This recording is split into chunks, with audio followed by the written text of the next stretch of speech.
Hola, muy buenas tardes para todos. ¿Cómo están? Muy Hola, bien, buenas ¿y noches, usted? profe. Buenas noches, gracias por responder. ¿Están viendo la presentación?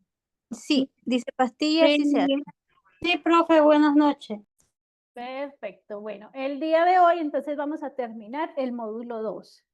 Y tenemos, para que recordemos, se nos activa hoy a las 21:30, entonces la prueba 4 del módulo 2. Y va a estar activa inicialmente hasta mañana a las 21:30. Y mañana volvemos a activar las 4 pruebas. Se activan por 24 horas, entonces las activamos de jueves a las 21:30, a viernes hasta sábado a las 21:30 van a poder dar. Las personas que no dieron las primeras pruebas, entonces van a poder dar la 1, la 2, la 3 y la 4. Y las personas que decidan no dar mañana o hoy la prueba número 4 la pueden dar hasta el sábado. O sea que esta prueba de hoy la pueden dar hasta el sábado. Como sugerencia, pues traten de darla rápida, son temas súper corticos. Lo que vimos la clase pasada, miren que fue una clase muy corta, y lo que vamos a ver hoy, que también va a ser una clase muy corta, porque son temas ya para finalizar muy cortos y son, digamos que muy teóricos. Entonces es un examen realmente no tan complicado. Voy a poner primero para que iniciemos. Acuérdense que la clase pasada empezamos a hablar de la tecnología farmacéutica y estamos hablando, y hablamos en la clase pasada como un poquito sobre la industria farmacéutica. Hoy vamos a hablar sobre los estudios médicos que se hacen para lanzar un medicamento y vamos a hablar sobre las formas de liberación prolongada de los medicamentos, como para entender un poquito más de eso. Voy a poner el video y me dicen porfa si lo están escuchando. Profe, consulta un ratito. Profe, yo me faltó dar una prueba, que es del módulo 1, pero la 4, la última. Listo, del módulo 1 no se activan hasta que no se terminen todos los módulos. O sea, Ah, ya, que terminamos el módulo 3, el 4, el 5 y ahí yo las activo todas nuevamente por si les faltó alguna. ya. Ok, profe. Eso vendría siendo el 4 de agosto, nosotros estaríamos terminando todos los módulos. Entonces ahí yo se las podría volver a activar. Listo. Ok, profe. Voy a ponerles el video, me dicen si lo escuchan.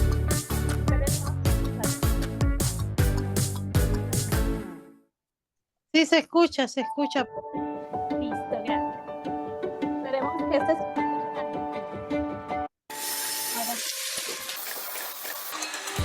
Las tomamos cuando enfermamos, las odiamos cuando no saben bien, así se fabrican las pastillas. El primer paso es mezclar en un área estéril el principio activo encargado de la acción farmacológica, junto con los excipientes. Las industrias farmacéuticas receptan enormes cantidades de compuestos polvorientos para convertirlos en pastillas y tabletas. El personal cuenta con una guía de fabricación. Los compuestos deben ser pesados con mucha precisión y así lograr que el organismo humano los pueda asimilar sin intoxicarse. Se realizan varios procesos de mezcla. El primero de ellos es en seco. Se depositan las cantidades en una tolva, un recipiente en forma de cono, y se transfiere los componentes a la granuladora de última generación mediante un sistema de vacío para empezar a unificarlos. Enseguida realizan la humectación. El líquido bombeado a la mezcladora forma gránulos más densos. Este proceso es conocido como granulación húmeda. Luego pasa al secadero del lecho fluido, donde se inyecta el aire caliente y el líquido se evapora. Esto puede tardar entre 15 minutos y 3 horas. Una vez secos, los gránulos deben poseer un tamaño uniforme para formar dosis exactamente iguales. Mediante el tubo de vacío se llevan al molino cónico, con un tamizador, ideal para separarlos en partículas aún más pequeñas. Cientos de kilos de mezcla pasan al sector de compresión, donde se transformarán en tabletas. Llegó la hora de la dosificación. La matriz de punzones presiona fuertemente compactando píldoras del mismo peso, dimensión y dureza. Ahora deben pasar por la bandeja de vibración que se encargará de quitar el exceso polvoriento del compuesto y enviarlas a la bolsa de recolección. Algunos comprimidos tienen recubrimiento cuya función es identificar el compuesto, modificar la liberación del principio activo, enmascarar sabores y facilitar la ingesta. Para ello, el experto prepara una suspensión líquida mezclada con polvos de color y consistencia. Una vez lista, la maquinaria esparce la preparación en forma de spray. Las píldoras se encuentran en el tambor giratorio, formando una película fina. Al mismo tiempo entra aire a 65 grados, eliminando la humedad y evitando a las pastillas pegarse entre sí. En el laboratorio realizan controles microbiológicos, verificando la ausencia de contaminación y controles físico-químicos para garantizar la dosis y consistencia. Al tratarse de medicinas, este es un paso fundamental. El estuchado protegerá la producción del medio ambiente. La máquina formará blisters del tamaño adecuado a partir de una lámina de PVC, un material impermeable y adecuado para generar burbujas al vacío y transportar los medicamentos. A continuación pasan por un rodillo que trabaja a 210 grados centígrados para agregar la cubierta de aluminio doble, brindando una protección adecuada y de fácil extracción. Pero si La está con cortadora algo expulsa más, alrededor de 10.000 el paracetamol le va a pasar. Acuérdense de silenciar los micrófonos. Espérame, se las vuelvo a poner porque mientras silenciaba el micrófono se me paró el video. adecuada y de fácil extracción. La cortadora expulsa alrededor de 10.800 blister por hora en el tamaño requerido. El proceso es tan automatizado que no tarda en grabar la fecha de partida y vencimiento de cada lote. Finalmente hay un último control antes de colocarse en cajas que mantienen los productos protegidos e identificados. Un horno termocontraíble agrupa el lote y pasan a la bodega de producto terminado para su distribución. Se fabrican alrededor de 70.000 comprimidos por hora. Gracias a la tecnología adecuada, millones de personas tienen acceso a medicación segura. ¿Cuántos colores y formas de pastillas has visto? Listo. El video solamente era como, digamos, explica de una forma demasiado rápido cómo funciona la industria farmacéutica, sobre todo en la elaboración de tabletas. Miren que solamente nos hablaron de las tabletas. De lo que hemos visto que recordamos ahí, acuérdense que el medicamento no solamente se compone del principio activo, sino que el medicamento se compone del o de los principios activos y de todos los excipientes que le echen para terminar de formar el medicamento. Miren que ahí nos hablaban que le echaban un producto para que se formaran gránulos mucho más grandes y después se pudieran comprimir más fácilmente, o si se necesita un recubrimiento también se tiene en cuenta eso en la fabricación. Entonces digamos que la industria farmacéutica, dependiendo de la forma farmacéutica que van a sacar, es el proceso de elaboración, pero esto es, digamos, una forma muy corta en cómo empiezan a elaborar las tabletas. Pasando a la parte del desarrollo de fármacos, entonces, ¿se acuerdan que hablábamos que el desarrollo de los medicamentos empezaba siempre en la investigación y el desarrollo? Entonces, la primera fase para desarrollar un medicamento es la investigación y el desarrollo. El medicamento sigue una línea de tiempo cuyo inicio es anterior a la fabricación y se remonta a estudios preclínicos y clínicos de la molécula. ¿Se acuerdan que para decidir cuál era la forma farmacéutica y para decidir cuáles excipientes tiene ese medicamento, primero tienen que analizar el principio activo o la molécula? Entonces, tienen que determinarle todas las características a ese principio activo para saber realmente cómo lo van a utilizar para poder aprovecharlo. Entonces, nos dicen aquí que son muchas las preguntas que surgen alrededor de los fármacos. ¿Por qué se utiliza una dosis de 5 miligramos y no una de 500 miligramos en diferentes medicamentos? Dice que muchos usuarios que llegan a la farmacia creen que el ketoprofeno de 200 es mejor que el ketorolaco de 10, simplemente porque la concentración es mayor. Entonces, nosotros sabemos que esto no funciona así. ¿Por qué? Porque miren que tenemos principios activos diferentes. Se hizo un estudio y se determinó que el ketoprofeno, para que llegara a una dosis efectiva, tenía que tener 200 miligramos, mientras que el ketorolaco para una dosis efectiva solamente necesita 10 miligramos.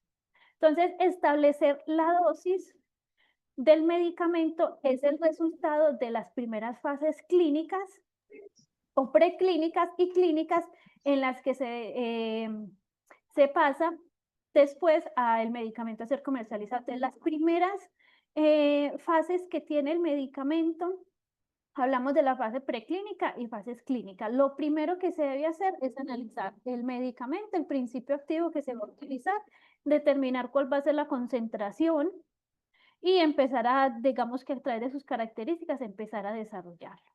Entonces, sacar la dosis o la concentración a la cual nos va a ser efectivo ese medicamento o de cierta forma también seguro, porque obviamente si tenemos 20 miligramos puede seguir siendo efectivo, pero acordémonos cuando el medicamento puede llegar a esa dosis mínima tóxica.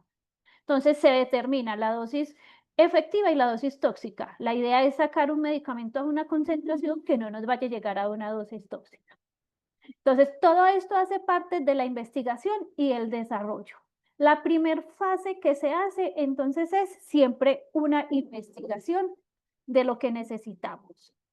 Y de ahí se pasa a la fase preclínica, que ya estamos hablando de que ya analizaron la molécula y vamos a pasar a la fase preclínica. Entonces, aquí los ensayos clínicos se llevan a cabo después de los estudios hayan indicado que un nuevo tratamiento o medicamento va a ser seguro en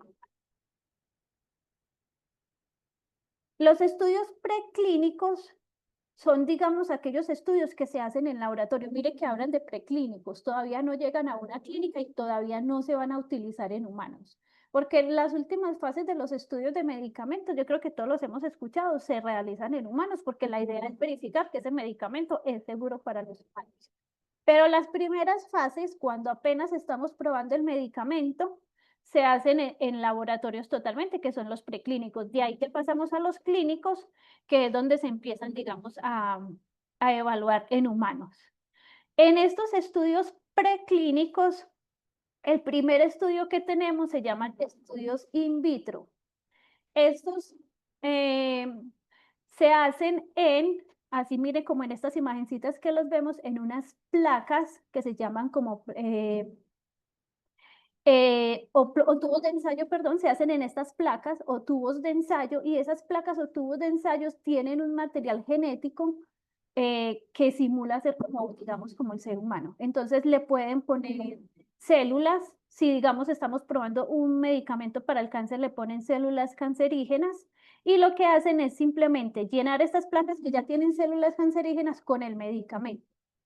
Y con el pasar de los tiempos ir analizando cómo se comportan esas células que tenemos ahí con el medicamento que nosotros le estamos añadiendo para ir viendo cómo se comporta el medicamento. Entonces los investigadores analizan cómo el nuevo tratamiento afecta a las células cancerosas que pueden ser de origen animal o de origen humano y son cultivadas directamente en laboratorios. Entonces esa primera fase in vitro, mire que se hace solamente, pues digamos que en utensilios que son directamente de laboratorio. Y ahí se pasa cuando ya el medicamento se analizó en esas placas y en esas células que tenemos sembradas, se pasa a un tipo de estudios que se llaman estudios in silico. Estos estudios son solamente computacionales. Entonces, esto se hace ahora pues que la tecnología ha avanzado tanto, entonces estudios in silico son estudios computacionales cuyo objetivo es explorar y experimentar con procesos biológicos por medio de simulaciones que hace una computadora. Entonces son computadoras y personas obviamente que han estudiado eso y que se dedican a ver cómo ese medicamento o toda la estructura química de ese medicamento interactúa con los procesos biológicos o con las células que tiene nuestro cuerpo. Esos estudios in silicio economizan dinero y evitan que se utilicen animales, sobre todo, pues, digamos que en esta fase. ¿Qué pasa? Acordémonos todo el dinero que se requiere para elaborar un medicamento, sobre todo en esta primera fase, porque miren que estos estudios computacionales requieren de una alta tecnología y personal muy calificado. Entonces aquí va una cantidad de dinero muy grande que no todos los laboratorios tienen para realizar. Cuando ya el medicamento ha sido probado en esas dos fases, en la in vitro y en la in silico, pasan a estudios in vivo. Esos primeros estudios in vivo de las fases preclínicas se hacen en animales. Entonces, los tratamientos que muestran promesas de estudios celulares en células y en computacional pasan a ser estudiados en animales. Entonces, no es que todos los estudios que se realicen se hagan en animales después. Tiene que ser que el medicamento, a la dosis que se probó en los estudios in vitro y en silico, hayan dado muy buenos resultados para que lo hagan en animales. Esto brinda una información sobre la seguridad del tratamiento en seres vivos. Para el estudio en animales, entonces se debe cumplir con ciertas normativas y contar con la aprobación de un comité de ética e investigación. Entonces, no todos los laboratorios tienen permitido realizar estudios en animales. Los laboratorios tienen ante un comité de ética que tenga cada país demostrar que estos estudios anteriores dieron muy buenos resultados y que se puede pasar a analizar en animales. Analizarlo en animales, entonces miren que aquí nos dicen, es como el primer paso para decirnos que ese medicamento es seguro en los seres vivos. El caso de que un medicamento no pase esta prueba, este estudio in vivo con animales, entonces no pasaría a las fases clínicas, que a ellas es la que están incluyendo los humanos.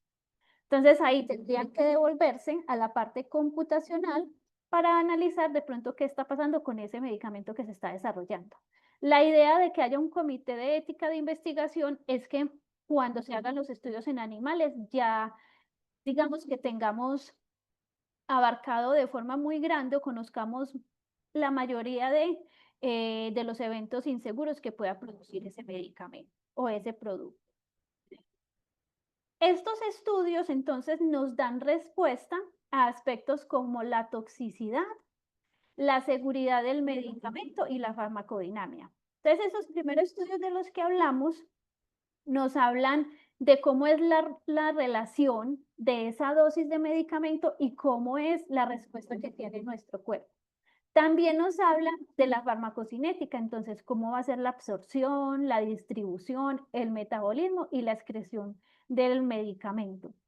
Todo esto, acuérdense que se hace de forma computacional y en animales, entonces digamos que todavía no tenemos a grandes rasgos cómo se va a computar el medicamento, pero sí, digamos que es un gran avance. Entonces, estos primeros estudios preclínicos nos hablan, nos va a arrojar cuál va a ser la dosis a la que vamos a utilizar el medicamento. Nos va a arrojar cuál va a ser la dosis tóxica a la que va a funcionar el medicamento, o sea, la dosis tóxica a la cual va a llegar el medicamento. Nos va a hablar de qué tan seguro es ese medicamento y cómo ese medicamento, digamos, que interactúa con nuestro cuerpo. Y también nos va a hablar, miren, de cómo nuestro cuerpo va a interactuar con ese medicamento. En estos primeros estudios preclínicos se establecen dos conceptos importantes en los medicamentos. Hay uno que se llama dosis letal 50 o DL50. Esto hace referencia a la dosis de principio activo que causa la muerte del 50% de los animales en prueba. Entonces, miren que esto es necesario hacerlo para determinar cuál es esa dosis tóxica para los seres humanos. Entonces, la dosis letal 50 es un valor virtual obtenido de forma estadísticamente. Entonces, digamos que hacen el análisis con una cantidad pequeña de animales y eso lo llevan de forma computacional a digamos que a una población mucho más grande. Y de ahí determinan este valor. Entonces, eso es una estadística. Miren que nos habla del 50%. Si la prueba se la hicimos a 100 animales, entonces nos habla de la dosis en la que 50 de ellos se murieron. Si la dosis, si digamos que el ensayo se le hace a 200 animales, pues nos va a hablar de la dosis del medicamento que provocó la muerte a 100 animales. Entonces siempre va a ser la mitad de nuestra prueba. Si la población es 300, pues va a ser a 150 animales. Esto nos habla de la dosis letal 50 y por eso dice 50 desde el 50%. Y también con estos análisis se saca un concepto que se llama toxicidad subcrónica, que se refiere a los efectos adversos ocasionados por administración o exposición repetida de una sustancia durante un periodo de tiempo corto. Usualmente el 10% de la vida, al menos 90 días en animales. Entonces, ¿qué nos habla esta toxicidad subcrónica?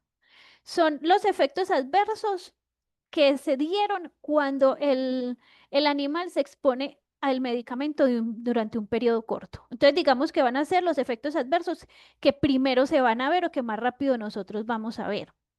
Y de ahí se pasa a este otro concepto que es toxicidad crónica, que la toxicidad crónica ya sí nos determina cuál es la toxicidad del medicamento en la exposición durante un periodo sustancial de la vida del sujeto. Entonces aquí ya nos habla de un periodo muy largo, porque eso puede pasar y no sé si estamos conscientes. Nosotros nos tomamos un medicamento de forma crónica Y el medicamento puede ser que el primer año no nos genere efectos adversos, pero con el medicamento se está acumulando en nuestro cuerpo, puede ser que después de 2 o 3 años nosotros empecemos a ver ciertos efectos adversos. Entonces, con estos dos conceptos se determina eso. Subcrónica son los efectos adversos cuando se exponen a un periodo de tiempo muy corto. Y toxicidad crónica es cuando ya se expone al animal a un periodo muy largo con ese medicamento. Entonces ahí ya se determinarían de pronto otro tipo de efectos adversos. Aquí nos dicen que son similares a las pruebas subcrónicas, excepto que se extiende por un periodo de tiempo más largo e involucra a un grupo más grande de animales. Actualmente estas pruebas son abordadas preferiblemente desde estudios computacionales mediante simulaciones. Entonces, ahora con la tecnología, la industria farmacéutica ha mejorado mucho. De hecho, todas las industrias pues han mejorado mucho. Entonces, miren que esta parte, la dosis letal 50, subcrónica y crónica, ya no necesitan los laboratorios tener una cantidad inmensa de animales, porque simplemente se lo hacen a un periodo, digamos, a una población muy pequeña y a través de computación ya extiende. Entonces hay programas que nos ayudan a analizar cómo va a ser el comportamiento de ese medicamento durante ya tiempos más largos o con poblaciones más largos. Todo esto se saca a través de estadística.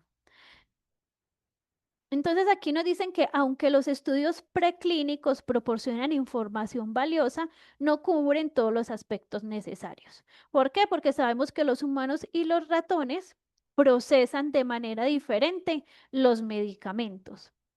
Un tratamiento que funciona en ratones puede no ser efectivo en personas y puede surgir efectos secundarios o problemas nuevos diferentes que no se detectaron en esos estudios con ratones.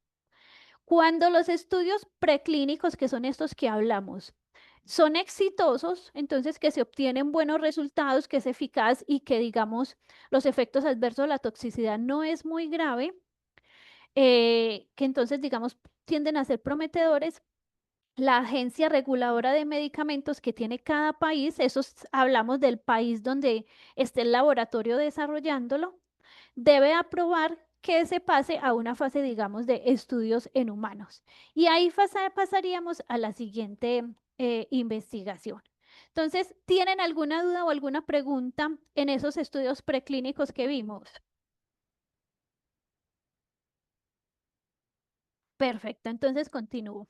Miren que ya hemos hablado de 2 fases que se hacen para la elaboración de un medicamento. La primera fase fue todo lo de investigación y desarrollo, que era como la primera parte de conocer las características del medicamento. La segunda fase, la investigación preclínica, que es donde hacemos los estudios in vitro, los estudios in silicio y los estudios en vivo en ratones. Y vamos a pasar a la tercera fase, que realmente sería pues como la tercera, que son los ensayos clínicos. Entonces, en los ensayos clínicos nosotros tenemos 4 fases, espérenme que no, sí, 4 fases. Tenemos 4 fases. Aquí en estos estudios clínicos ya se pasan a hacer estudios en seres humanos. Me voy a adelantar un poquito para que veamos este video y después de eso empezamos a leer lo que nos dice el texto. Espérame un momento, ahí no funciona el video. Ahora sí.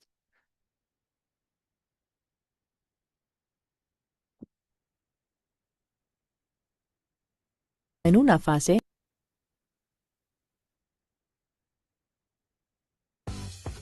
los estudios o ensayos clínicos son investigaciones que se realizan con seres humanos. La mayoría de los estudios clínicos para probar nuevos tratamientos contra el cáncer se hacen con una serie de pasos llamados fases. Si un tratamiento nuevo tiene éxito en una fase, entonces se pasa a la siguiente. Veamos las 3 fases principales de los estudios clínicos. Los estudios de fase 1 son pequeños y en ellos participan menos de 30 personas. Los estudios de fase 1 están diseñados para encontrar una dosis del tratamiento nuevo que no sea peligrosa, para determinar cómo se deberá administrar el tratamiento y para saber cómo afecta al cuerpo. Si se encuentra una dosis que no haga daño, el tratamiento nuevo pasa a la fase 2. En esta participan más personas, por lo general menos de 100. En los estudios de fase 2 se examina el efecto del tratamiento en el cuerpo y cómo funciona en un tipo determinado de cáncer. Si se decide que un tratamiento nuevo es beneficioso y no hace daño, entonces se pasa a la fase 3. Aquí es cuando se necesitan muchos participantes, por lo general más de 100 y algunas veces hasta miles. En los estudios de fase 3, se compara el tratamiento nuevo con el tratamiento actual para ver cuál de los dos es mejor. Una cosa es segura con cualquier estudio de fases. Su participación servirá para que los científicos de hoy conozcan más sobre el cáncer y ayuden a los pacientes del futuro. Para mayor información. Listo. Entonces ahí nos dieron, fue como una introducción a las fases clínicas que vamos a ver. Ahí nos hablan de 3 fases y ahorita vamos a ver que la 4ª fase es ya cuando el medicamento salió en desarrollo, entonces por eso no lo nombraban en el video. ¿Cuál es la primera? Disculpe, me están escuchando, ¿cierto? Que hace rato no hablan. Sí, profesora. lo estamos Listo. escuchando. Perfecto, muchas gracias. Sí, Entonces, se escucha. gracias. ¿Cuál es la primer fase de investigación clínica? Entonces, miren que ahí nos hablaba el video que es la fase donde es la cantidad más pequeña de pacientes. Puede ser 10 pacientes, 30 pacientes, máximo hasta 80 pacientes. Los estudios entonces en fase 1 implican la evaluación inicial de tratamientos experimentales. Puede incluir a voluntarios sanos o individuos con la enfermedad en específica. Por lo general, esta fase se hace en individuos sanos. Porque, ¿qué es lo que busca, digamos, esta fase? Simplemente determinar cuál es la concentración que es segura para los humanos o para nosotros y cuáles serían los posibles efectos secundarios. Aquí en esta fase todavía no se está probando si el medicamento es realmente efectivo, sino que lo primero, digamos que el propósito de esta fase 1 es responder a las preguntas como ¿cuál es la seguridad del tratamiento? ¿Cuál es la dosis y los posibles efectos secundarios? Entonces, miren que no es para determinar eso, no es necesario que ya tengamos individuos que tengan esa enfermedad a la que vamos a tratar con el medicamento. En general, estos estudios se llevan a cabo con un grupo entonces de participantes que reciben todos el mismo tratamiento. Miren entonces que en esta primera fase tenemos, digamos que 3 características. Una, que la población o la cantidad de personas es muy pequeña.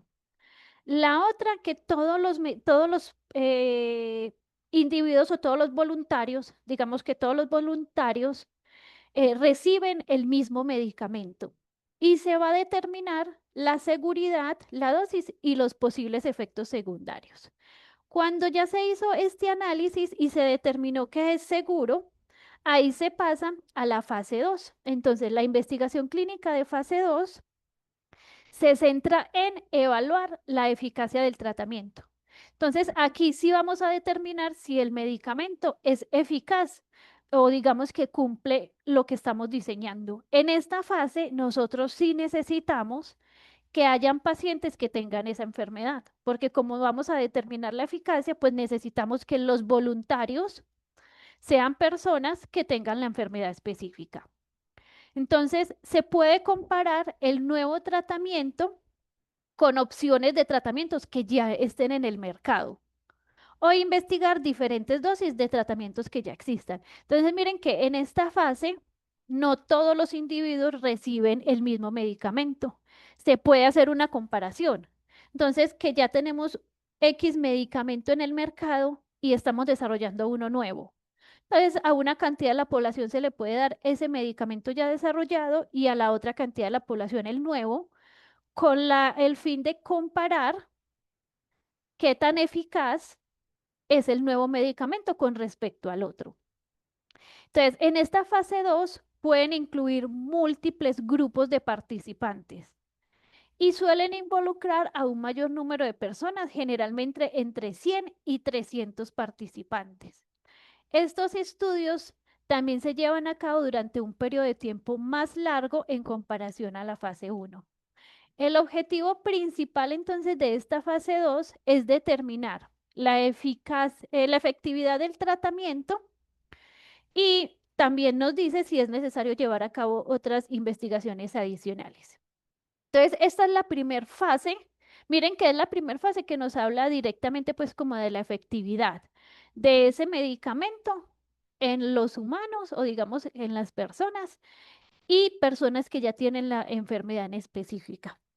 Aquí nos dice que es entre 100 y 300 participantes, pero pensemos algo, que si es una enfermedad huérfana o una enfermedad que le da a muy poca población, pues aquí este número de participantes va a estar muy reducida. Si es una enfermedad huérfana que le da a 10 de 1000 personas, entonces encontrar 100 o 300 participantes para esta fase no es fácil. Por ejemplo, esto pasa mucho en pacientes que tienen cáncer. Hay pacientes que tienen cáncer que su tratamiento es medicamentos que están en fase 2. Yo, por ejemplo, tengo muchos pacientes que toman en estos momentos medicamentos que apenas van en la fase 2.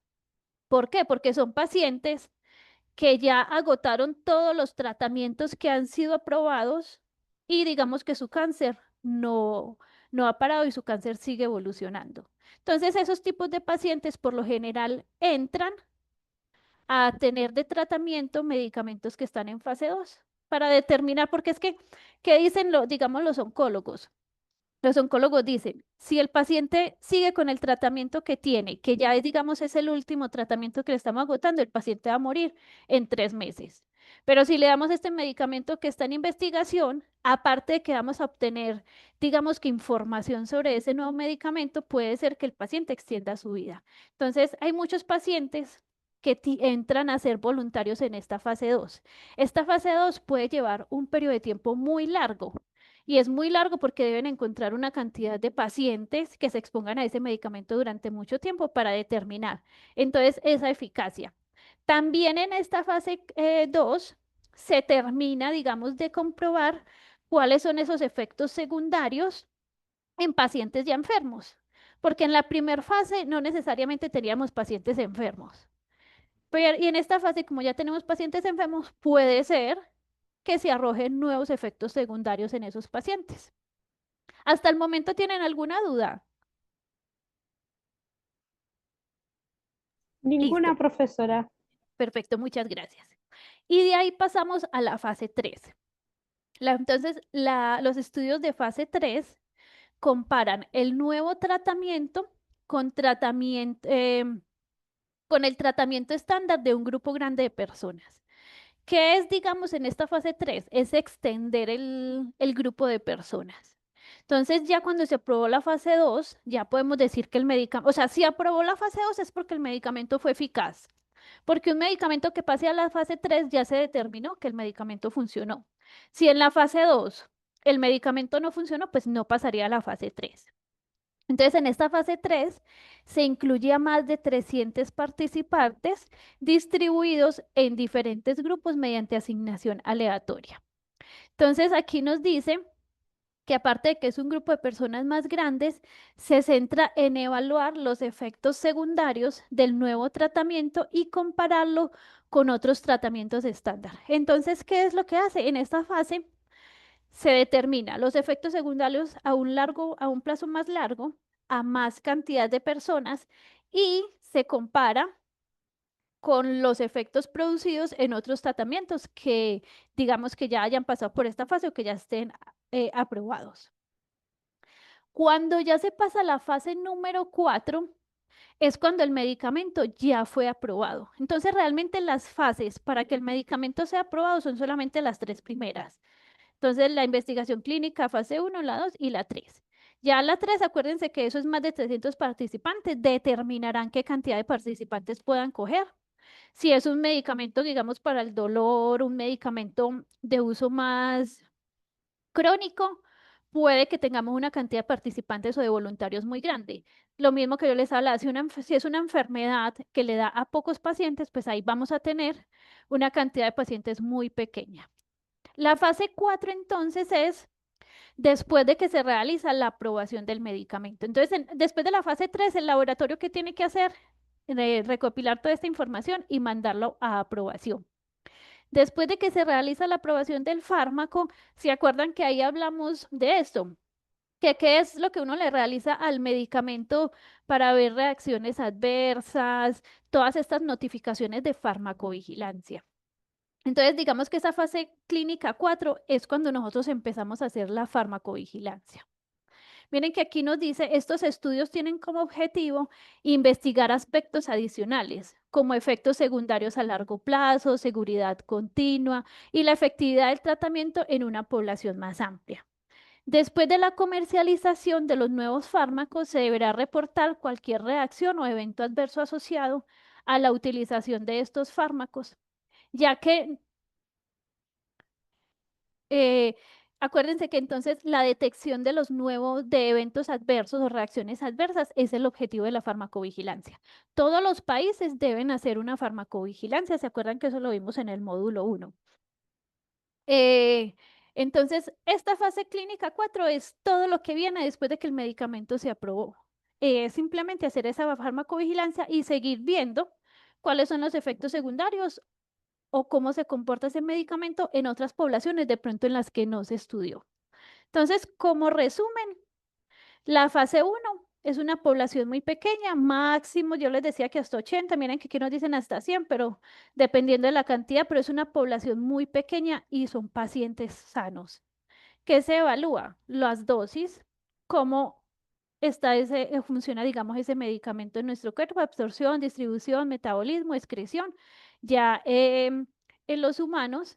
Y acuérdense que aquí principalmente es para ver la seguridad del medicamento. Esta puede durar varios meses. La fase 2, miren que puede durar hasta 2 años o lo que determine el laboratorio. Aquí teníamos pacientes afectados. Se evalúa efectividad, toxicidad, efectos secundarios. Principalmente acuérdense que aquí es donde vamos a evaluar la efectividad.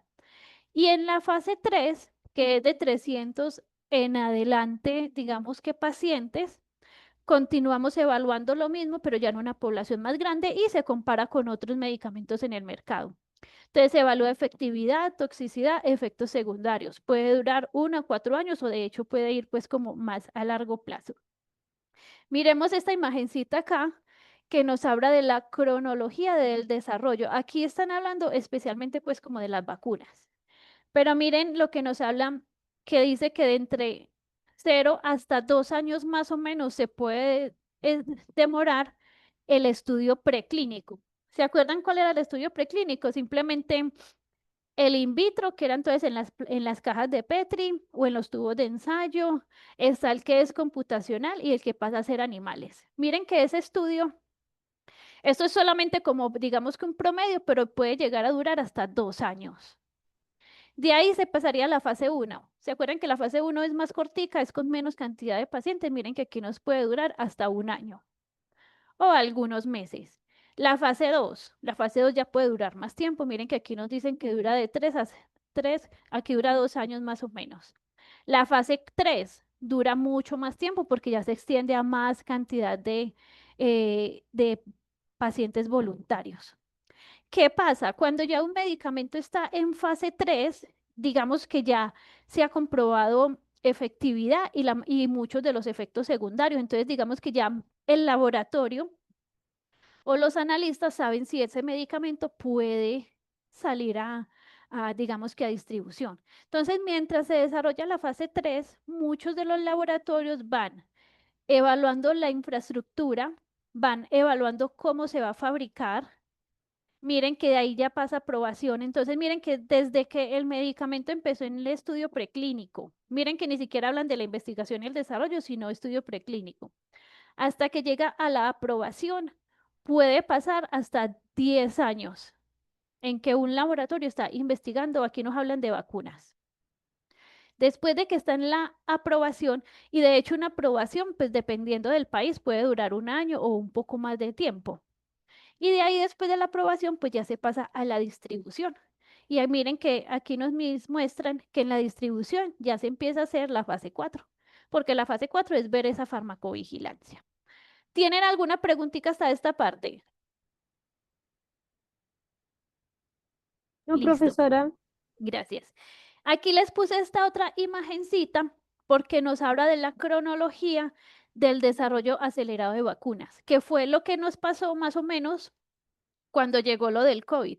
¿Se acuerdan que para el COVID desarrollaron las vacunas de forma muy, muy rápida?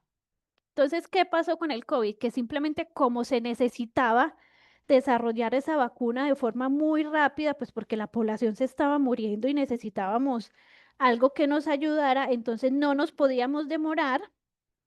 Miren, los 10 años que se demora una vacuna en aprobarse y empezar a distribuirse. Estaríamos todavía, pues, digamos que con el COVID. Entonces, ¿qué pasó en ese momento? Se hizo todo el desarrollo acelerado de las vacunas y miren que empezaron un montón de laboratorios y de personas a invertir dinero en esa investigación. Entonces, miren que se hizo la parte preclínica, la fase 1, la fase 2 prácticamente al mismo tiempo. O sea, en un año se realizó el preclínico, la fase 1 y la fase 2. ¿Todo esto con qué? Pues digamos con la ayuda y la combinación de un montón de laboratorios, inversión de dinero y de personas pues especialistas en el área. Y cuando ya se terminó la fase 2, se hizo una fase 3, pero miren que fue muy corta. La fase 3 más o menos duró 1 año y medio, o hasta pudo haber sido menos. Mientras que miren que aquí como vemos, miren que la fase 3 puede durar hasta 3 años, pero aquí lo hicimos en menos de 2 años. Cuando se estaba desarrollando todos estos estudios, ya se estaba, ay, perdón, ya se estaba hablando de cómo iba a ser la infraestructura de la vacuna. Inmediatamente se empezó a hacer la fase 3, porque acuérdense que ya se aprobó la fase 2. Cuando se empezó a hacer la fase 3, miren que ya pasó a fabricación. Prácticamente en 3 años, o en menos de 3 años, pues eso ya pasó a aprobación y a distribución. ¿Qué pasa de pronto entonces que todos lo hemos visto con este desarrollo tan acelerado de las vacunas? Y es que como las fases de investigación fueron tan pequeñas, pues no alcanzamos a establecer todos esos efectos adversos de la vacuna a muy largo plazo o en toda la población. Entonces se hizo el estudio con una población muy pequeña, se determinaron algunos efectos adversos, pero como el estudio fue tan rápido, pues no se alcanzó a determinar todo eso. Y en este momento, pues está la fase 4, que es la que seguimos viendo, la farmacovigilancia y tratando de reportar todos esos efectos adversos del medicamento. Pero digamos que esto así acelerado se logró gracias a, a la tecnología que hay ahora para desarrollar fármacos. ¿Tienen alguna preguntita, alguna duda? No, Listo. profesora. Bueno, nos falta, digamos que un tema muy cortico, tomémonos 10 minuticos, llamamos asistencia y terminamos el tema. Entonces, según mi reloj, son las 7:50 y volvemos a las 8. Ok, profe.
Listo, muchas gracias por esperar. Vamos a continuar con la asistencia.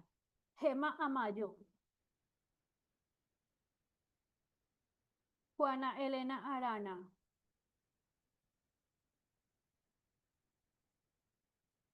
Gracibel Bonilla. Evelyn Canelo. Bárbara Carrasco. Nixie Carrillo. Vanessa Alejandra Celis. Hilda Díaz. Daniela Guerra. Gracias, Hilda. Presente, profesora. Gracias, Daniela. Flor del Carmen Enríquez. Presente, profesora. Gracias. Leonor Laurie. Presente, María Elena. Leonor Gracias, Lauri, Leonor. presente. Gracias. María Elena López. María Fernanda López. Presente, profesora, buenas noches. Gracias, buenas noches. Rosa Emilia López. Diana Malave. Presente, profesora. Gracias. Patricia Jacqueline Martínez. Presente, profesora. Gracias. Sandra Zulema Melo. Sandra. Zoraida Pérez. Milagro Ramírez. Maximus Rivas. Denis Riveros. Mónica Alejandra Rojas. Carol Salazar. Marixa Sedán. Presente. Gracias. Carolina Andrea Sola. Erika Vanessa Telles. Nilda Ulloa. Jennifer Ulloa. Presente yo. Gracias. Dartiel. Ana María Vizconde. Isaías Antonio. Presente, profesora, presente. Gracias, Isaías. Voy a repetir de forma rápida a los que ya llamé y me faltan. Gema Amayo. Juana Elena Arana. Elsa Fabiola Bamondes. Gracibel Bonilla. Evelyn Canelo. Bárbara Carrasco. Nixie Carrillo. Vanessa Celis. María Elena López. Rosa Emilia López. Sandra Melo. Zoraida Pérez. Presente, Milagro Ramírez. Zoraida Pérez. Gracias, Zoraida. Milagros Ramírez. Máximo Rivas. Denis Rivero. Profesora, hay una compañera que se llama Milagro Ramírez que habló por el chat y dijo que se la ponía con asistencia. Listo, Pero igual- perfecto. Mil gracias. Carol igual Salazar, presente. Listo, Carol, espérame un momento. Jennifer Ulloa, creo igual. Sé qué pasó. Listo. Jennifer Ulloa. Me falta César Antonio Villarreal y Ana María Vizconde. Estamos todos.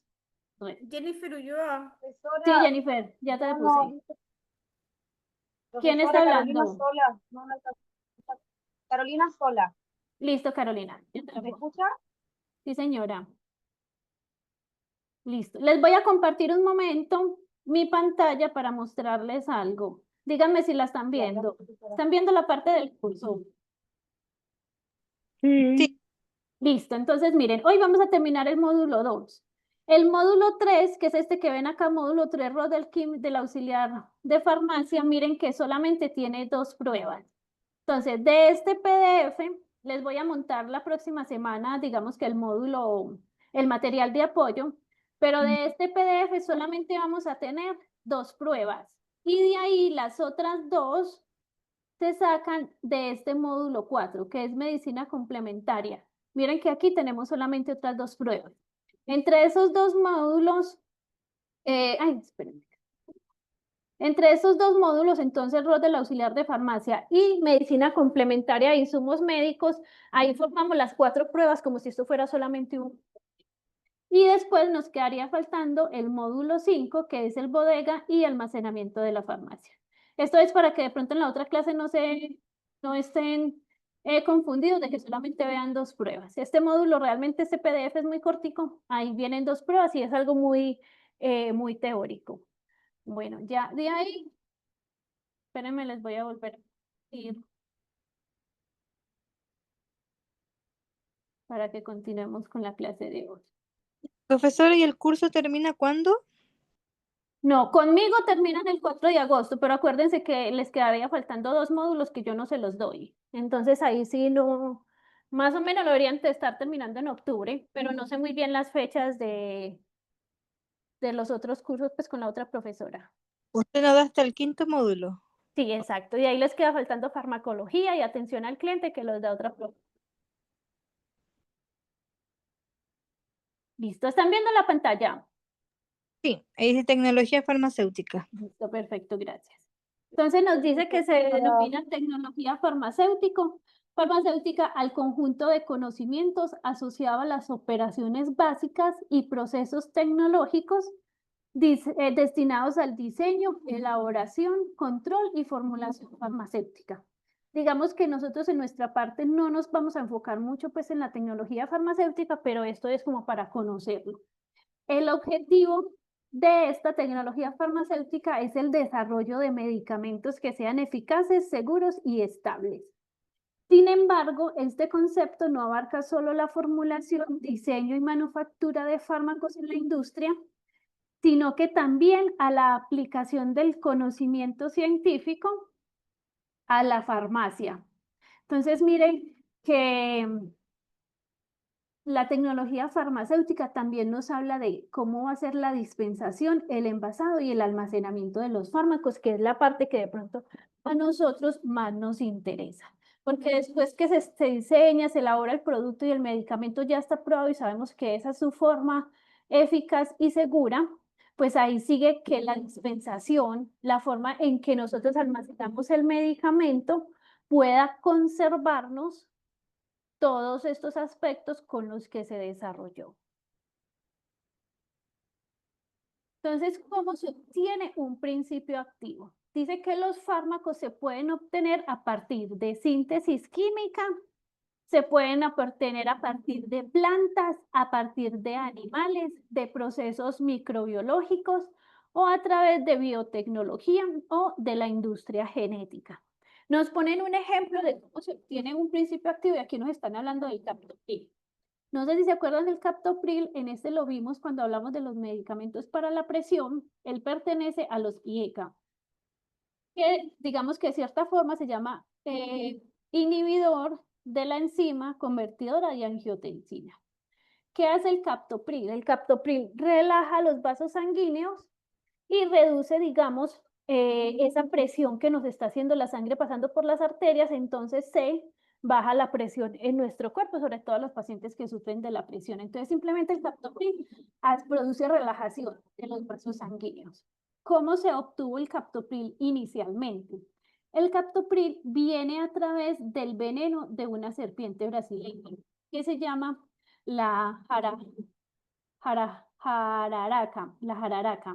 Entonces, miren que se hizo una observación a través de una mordedura de la jararaca y se descubrió que esta serpiente, cuando llegaba al torrente sanguíneo, digamos, bueno, el veneno de esta serpiente, cuando llega al torrente sanguíneo, disminuía la presión arterial.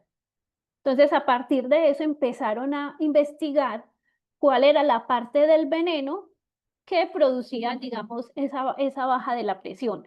En este momento, pues, no se saca el captopril del veneno de la serpiente. Esa molécula, o digamos, ese compuesto que tenía el veneno, se aisló en un laboratorio y en este momento, pues, el captopril se hace de forma sintética. Entonces, esa molécula que produce la disminución de la presión se hace sintético, pero ¿cómo se obtuvo inicialmente? Inicialmente salió del veneno. Entonces, simplemente fue un análisis que hicieron Aquí nos dicen cuando en 1950 se desarrolló el medicamento, fue hace mucho tiempo. Entonces, digamos que tomó un tiempo determinar, primero determinar que, pues, que el veneno de la serpiente era el que producía la baja de la presión. Y después de eso empezar a aislar el medicamento para que en este momento se venda el medicamento Captopril como genérico. Es realmente un medicamento súper económico, pero es porque miren hace cuánto tiempo que se desarrolló este medicamento. Me imagino que inicialmente cuando salió, pues era un medicamento de un precio muy alto. Lo mismo pasó con la penicilina. La penicilina realmente se descubrió por accidente. Alexander Fleming estaba haciendo un análisis de un estafilococo aureus. El estafilococo aureus es digamos, un microorganismo que causa una infección en las vías respiratorias, puede llegar a ser muy peligroso. Y él lo que tenía eran diferentes cajas de Petri donde estaba cultivando el estafilococcus. Y por casualidad se dio cuenta que en una de las cajas el estafilococcus no estaba creciendo. Y cuando él empezó a analizar por qué no estaba creciendo, se dio cuenta que otro microorganismo, un hongo, que se llama el penicillinum, estaba empezando a crecer en esa cajita de Petri. Y se dio cuenta que cuando crecía el hongo, ya no crecía el estafilococcus. Y ese honguito lo empezaron a investigar hasta que empezaron a desarrollarlo. Entonces, en este momento también se realiza de forma sintética, pero inicialmente miren que todo vino de microorganismos. Entonces, también es a lo que nos decía de los medicamentos. Por lo general, en este momento todos los medicamentos se desarrollan a partir de síntesis química. Después vamos a ver que tenemos los productos, fitoterapéuticos de plantas naturales, pero digamos que el origen de los medicamentos puede venir de cualquiera de estos componentes. Dice que hacen parte de la tecnología farmacéutica, entonces todos los estudios de preformulación, formulación y diseño industrial, que esto es de lo que hemos hablado, de pronto de cómo se va a formar o cómo se va a hacer la forma farmacéutica para que se pueda administrar a los pacientes. Entonces, en ese análisis desarrollan si va a ser en polvo, si va a ser una tableta normal, si va a ser una tableta recubierta, y se determina mediante digamos que en el laboratorio, cuál va a ser el método de elaboración. Entonces ya hemos hablado que son muchos los procesos que se consideran para desarrollar este fármaco para que realmente él vaya a ser, digamos que efectivo. Vamos a hablar hoy de 3 formas de liberación que tienen los medicamentos, que son las formas de liberación más conocidas, sobre todo hablando de las tabletas. Entonces vamos a hablar la liberación acelerada, liberación diferida y la liberación prolongada para que empecemos a identificar. Nos dice que muchas de las sustancias recetadas hoy en día tienen un efecto terapéutico de corta duración, lo que requiere una toma repetitiva del medicamento a ciertos intervalos. Hemos visto medicamentos que tenemos que tomarlo cada 4 horas, cada 8 horas, cada 6 horas, aunque eso con el paso del tiempo hemos visto que ha cambiado mucho. Ahora tenemos medicamentos que se toman una sola vez al día. ¿Se acuerdan cuando vimos los medicamentos para la osteoporosis una vez a la semana o una vez al mes? Nos dice que esto se debe a las fluctuaciones significativas en la concentración del fármaco en la sangre. Acuérdense que todos los medicamentos, que también lo vimos, tienen una biodisponibilidad. Entonces el medicamento viene a una concentración, pero la cantidad de ese medicamento que llega a nuestro torrente sanguíneo no es el 100%, sobre todo cuando hablamos de tabletas orales. Entonces dice que esto nos lleva, lo que puede llevar a momentos en los que la concentración del medicamento es insuficiente para llegar a un efecto terapéutico. Otros momentos en los que supera los niveles de toxicidad del medicamento. ¿Qué pasa de pronto con los medicamentos? Acuérdense que aparte de la biodisponibilidad, hay muchos que se interfieren su absorción con otros medicamentos o que hay otros medicamentos que potencian su absorción. ¿Se acuerdan cuando vimos lo de la vitamina C con el hierro o el calcio con el omeprazol? Entonces, puede que se potencien, puede que se disminuya el efecto de este medicamento. Entonces, todo eso hay que tenerlo en cuenta cuando se toma el medicamento. Como resultado de esas variaciones, el efecto terapéutico deseado solo se logra durante un breve periodo de tiempo.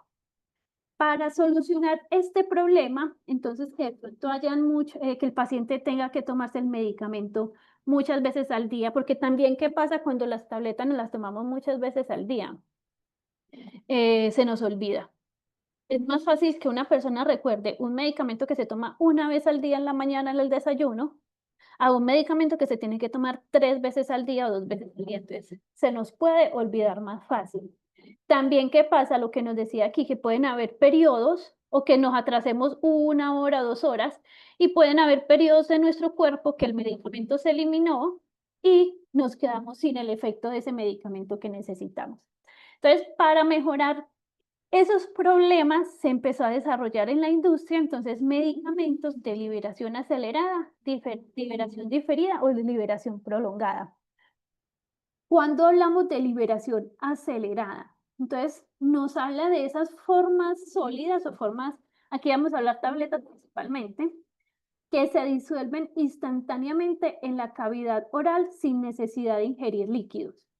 ¿Cuáles de pronto pensamos? Entonces, en las que son efervescentes.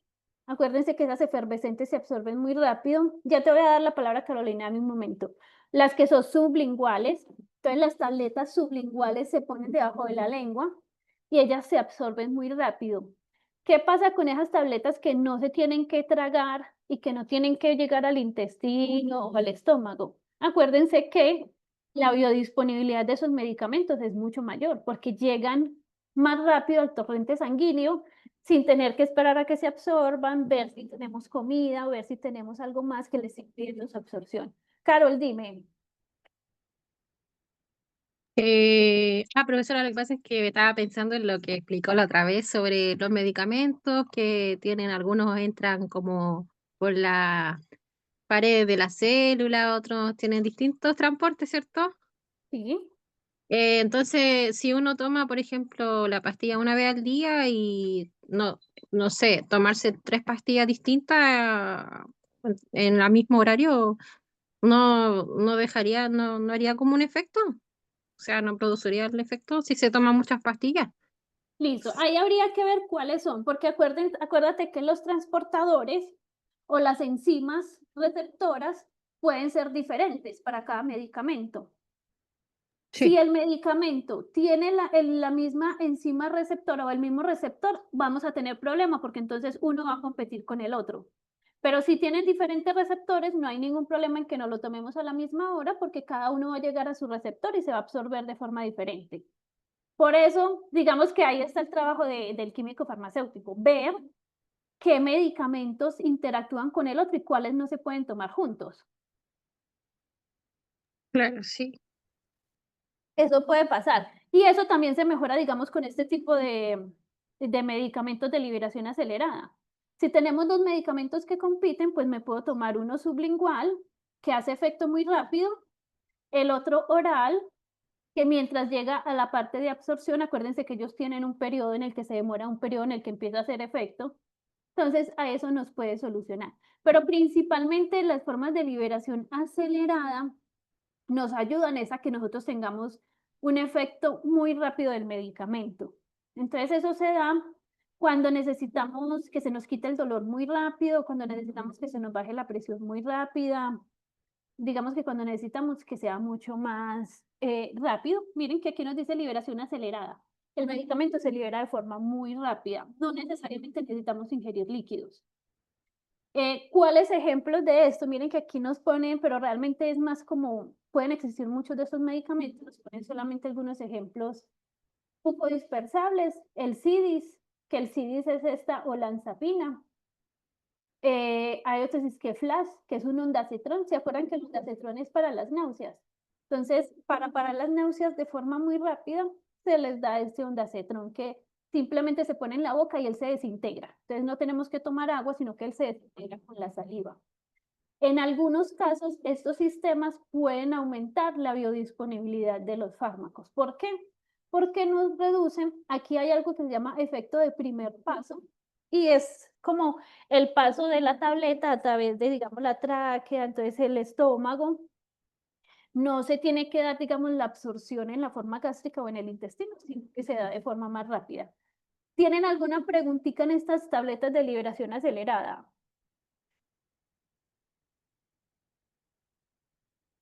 Listo, entonces liberación acelerada, pensemos principalmente en las que sean efervescentes, sublinguales o bucodispersables. Cuando nos hablan de bucodispersable o dispersables es que se dispersan en la boca.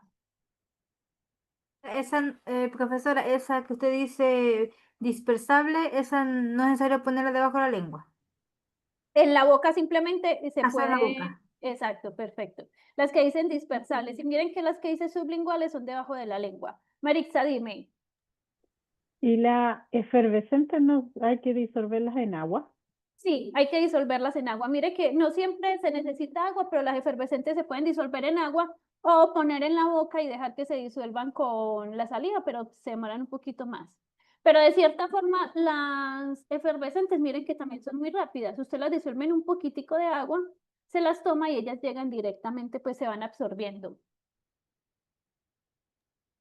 Listo. Y tenemos, pasemos a otra que es los sistemas de liberación diferida.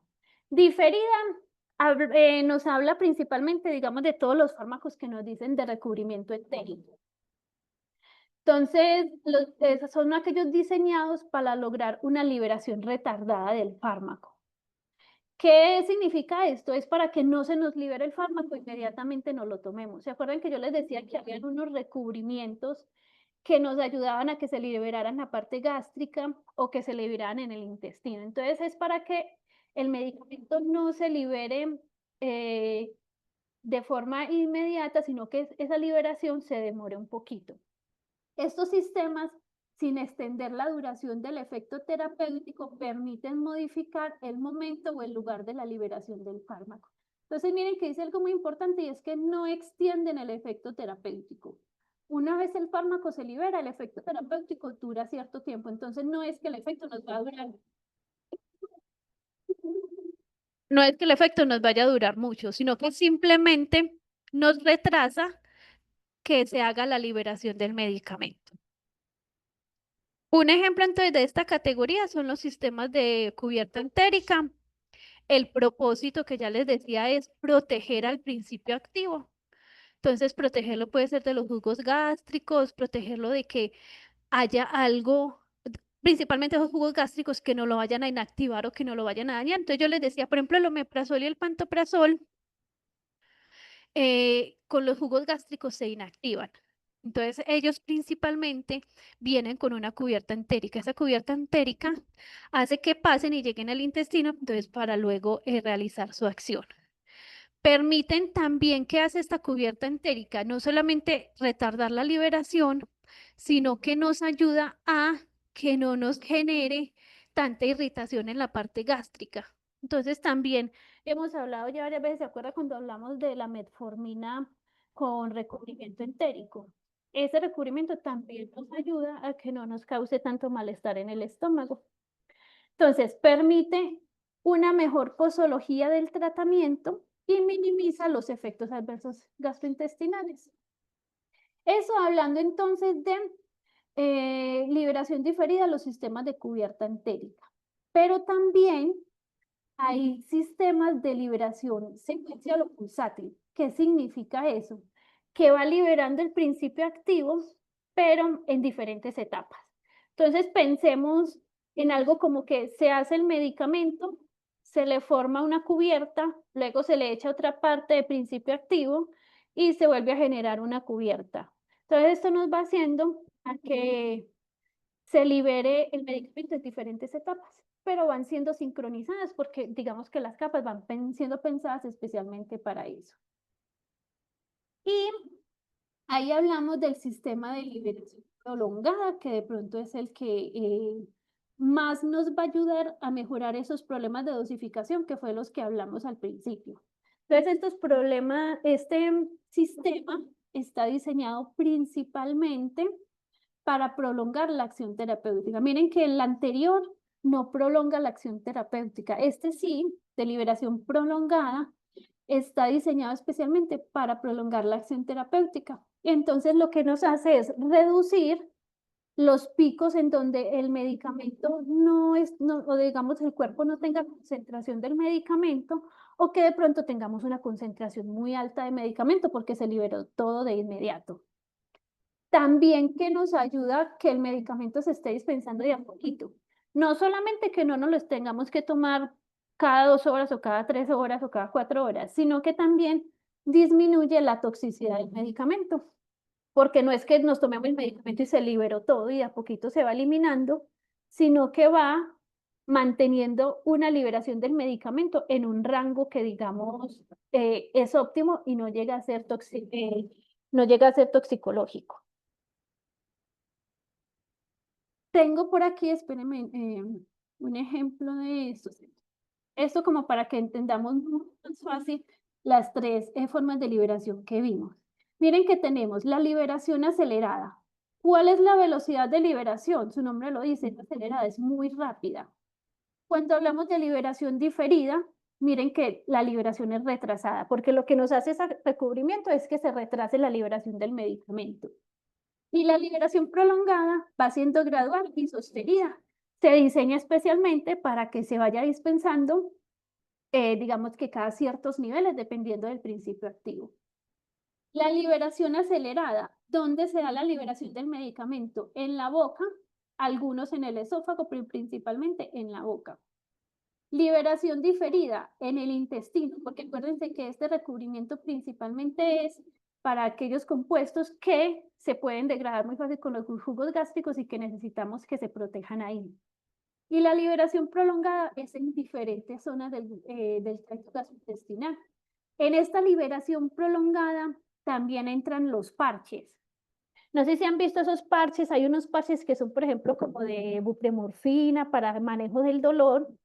Esos parches se ponen como por 7 días, hay otros de lidocaína que duran 24 horas. Esos parches van liberando de a poquito el medicamento. Entonces, ellos también entran en la liberación prolongada. Ellos duran muchos días, pero de a poquito ellos están programados para ir liberando el medicamento. Características entonces, ¿cuál es el objetivo de la liberación acelerada? Que el efecto sea rápido. El objetivo de la liberación diferida, proteger al fármaco para que se libere en la zona específica en la que necesitamos. Y de la liberación prolongada, reducir las frecuencias de dosis y que mantengamos niveles estables del medicamento. ¿Cuáles entonces algunos ejemplos? Ya sabemos que liberación acelerada, todos los sublinguales o efervescentes, los bucodispersables. Liberación diferida, aquellas que nos hablan de cápsulas o tabletas entéricas o como de recubrimiento. Entonces miren que yo aquí les puse pues como un ejemplo fácil de ver. La aspirina, que nos dice tableta efervescente, y también vimos anterior cuando hablamos de la olanzapina o de los gacetrón que decía bucodispersable. En estas de liberación diferida, la metformina, el omeprazol, el pantoprazol, todos ellos dicen comprimidos recubiertos. Y de liberación prolongada, miren que siempre viene explícito, tabletas de liberación prolongada. Acuérdense que en estas tabletas de liberación prolongada o en los parches, tenemos que tener en cuenta que si al paciente le mandaron, por ejemplo, Wellbutrin 300 miligramos, y no se lo mandaron de liberación prolongada, tenemos que tener cuidado en no cambiárselo, porque acuérdense que este se va liberando de a poquitos. Entonces el paciente, el médico le mandó a tomar Wellbutrin 300 miligramos 2 veces al día y nosotros se lo cambiamos por un XL, puede que ese paciente va a tener una dosis inadecuada del medicamento, porque el Wellbutrin de tabletas normales se lo toma 2 veces al día. Pero este de liberación prolongada, él no se lo va a tener que tomar 2 veces al día porque el medicamento se va a dispensar estos 300 miligramos durante todo el día. Entonces, nunca hacer esos cambios. En este caso, por ejemplo, este XL nos habla de liberación prolongada. Podemos ver en farmacia Wellbutrin 300 solo. Y ese nos vamos a darnos cuenta aquí que dice tabletas recubiertas, no va a decir liberación prolongada. ¿Qué dudas tienen en estos 3 temas?